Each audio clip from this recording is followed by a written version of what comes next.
بسم اللہ والصلاة والسلام علی رسول اللہ اما بعد۔ یہ صفحہ نمبر ہے 300، آیت نمبر ہے 142۔ اعوذ باللہ من الشیطان الرجیم، بسم اللہ الرحمن الرحیم۔ وواعدنا موسیٰ 30 لیلۃ واتممناها ب10 فتم میقات ربہ 40 لیلۃ وقال موسیٰ لأخیہ ہارون اخلفنی فی قومی وأصلح ولا تتبع سبیل المفسدین۔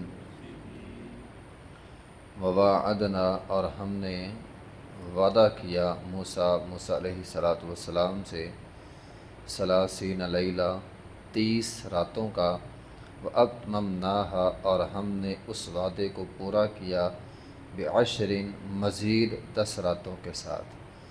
فتم میقات ربہ، تو مکمل ہو گیا اس کے رب کا وقت 40 لیلہ 40 راتوں کے ساتھ۔ وقال موسیٰ، اور کہا موسیٰ علیہ السلام نے جانے سے قبل کہا، لأخیہ، اپنے بھائی ہارون سے، اخلف لی، میری جانشینی کرنا، فی قومی، میری قوم میں، وأصلح، اور ان کی اصلاح کرنا، ولا تتبع سبیل المفسدین، اور فساد کرنے والوں کے راستے کی پیروی نہ کرنا۔ بنی اسرائیل جن کو اللہ تعالیٰ نے آزادی دی، اس کے بعد ان کو ایک حکم ہوا تھا جہاد کرنے کا، انہوں نے نہیں کیا۔ اللہ تعالیٰ نے ان کو میدان تیہ کے اندر ٹھہرایا۔ اب طور سینا کے ساتھ میدان تیہ میں یہ لوگ آباد ہو گئے۔ اب چونکہ وہاں پر انہوں نے ایک عرصہ گزارنا تھا، اس کے لیے ایک مکمل شریعت کی ضرورت تھی۔ موسیٰ علیہ السلام پہ صحیفے بھی آئے اور تورات بھی آئے۔ اس سے قبل موسیٰ علیہ السلام پہ صحیفے ہی نازل ہوئے تھے، مستقل شریعت جو ہے وہ نازل نہیں ہوئی تھی۔ تو اس کے لیے اللہ تعالیٰ نے موسیٰ علیہ السلام کو طور پہاڑ پر، جو ساتھ ہی طور پہاڑ تھا، وہاں پہ بلایا اور وعدہ کیا کہ اے موسیٰ، تو نے 30 دن یہاں پہ آنا ہے اور آ کر عبادت کرنی ہے، اور پھر ساتھ مزید 10 دنوں کا اضافہ کر دیا، یوں مکمل 40 سال۔ کہا 40 سال تو نے یہاں پر رہنا ہے۔ 40 سال تک موسیٰ علیہ السلام دن اور رات وہاں پہ عبادتیں کرتے رہے، دن کو روزہ، رات کو عبادت، پھر اکیلے ہو کر، تنہا ہو کر، خلوت میں اللہ تعالیٰ کی کائنات، اس پہ تدبر کرنا، غور و فکر کرنا، اللہ تعالیٰ کو منانا، اللہ تعالیٰ کے ساتھ باتیں کرنا، یہ سارے کام ادھر جو ہے وہ ہوئے۔ یہ آیت کریمہ، اس میں ہمارے لیے بہت سارے اسباق ہیں، جن میں 2 اہم ترین سبق ہیں۔ ایک یہ ہے کہ کوئی بھی اہم ذمہ داری کرنے سے پہلے توجہ بہت زیادہ ضروری ہوتی ہے۔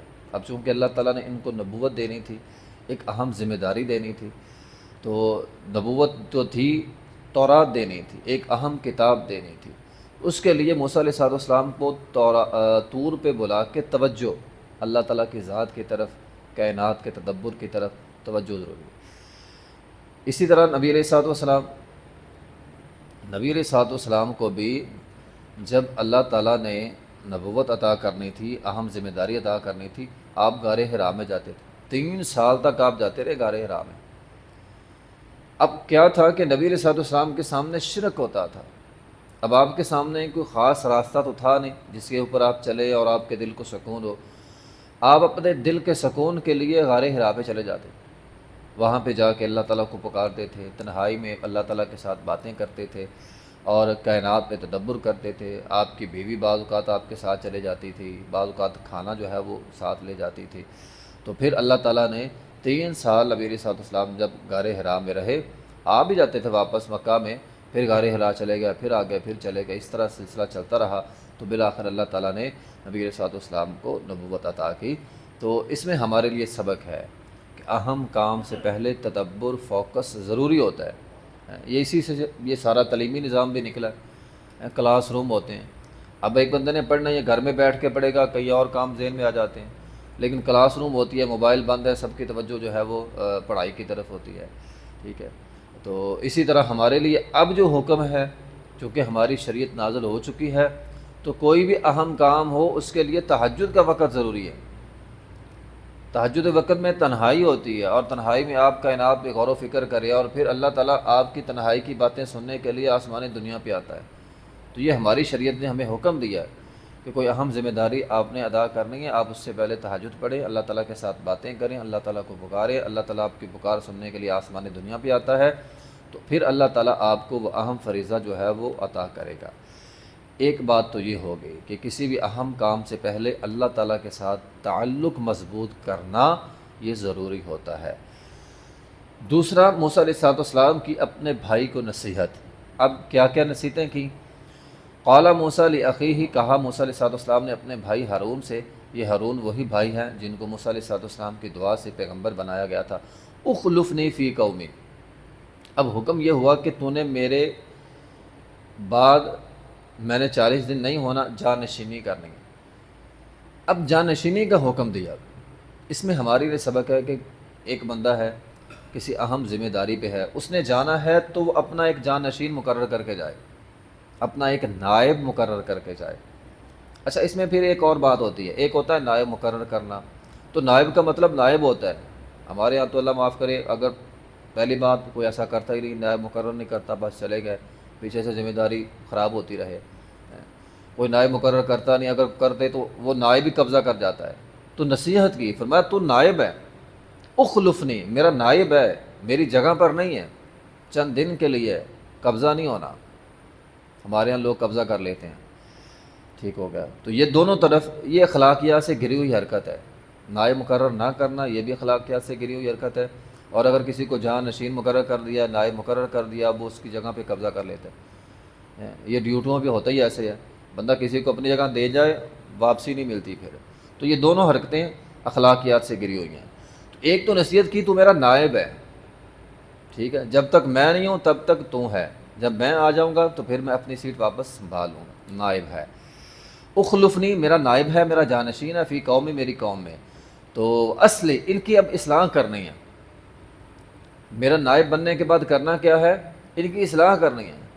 جیسے میں ان کی اصلاح کرتا تھا تب، ویسے تو نے ان کی جو ہے وہ اصلاح کرنی ہے، اور ولا تتبع سبیل المفسدین، اور مفسدین کے راستے پر نہیں چلنا، جو لوگ فساد برپا کرنے، کسی کو بگاڑ پیدا نہیں کرنے دینا، ٹھیک ہے، اور اگر کوئی بگاڑ پیدا کرتا ہے تو اس کے راستے پر نہیں چلنا، اس کو روکنا ہے، اس کی اصلاح کرنی، اس کی خیر خواہی کرنی ہے، لوگوں کو نیکی کی طرف لوگوں کی رہنمائی کرنی ہے، لوگوں کے اندر بگاڑ پیدا نہیں کرنا۔ تو یہ ساتھ جو ہے وہ نصیحت کی۔ تو ہمارے لیے بھی یہ پیغام ہے، اصلاح کے کام ہونے چاہیے، اگر اللہ موقع دیتا ہے، توفیق دیتا ہے، خیر کے کام کریں، جو فساد کرنے والے نہ بگاڑ پیدا کریں، نہ بگاڑ پیدا کرنے والوں کا ساتھ دیں، مفسدین کا ساتھ نہ دیں، ولا تتبع سبیل المفسدین، جو فساد کرنے والے، بگاڑ کرنے والے، ان کا ساتھ نہ دیں۔ ہمارے لیے بھی یہی حکم ہے۔ وآخر دعوانا الحمد للہ رب العالمین۔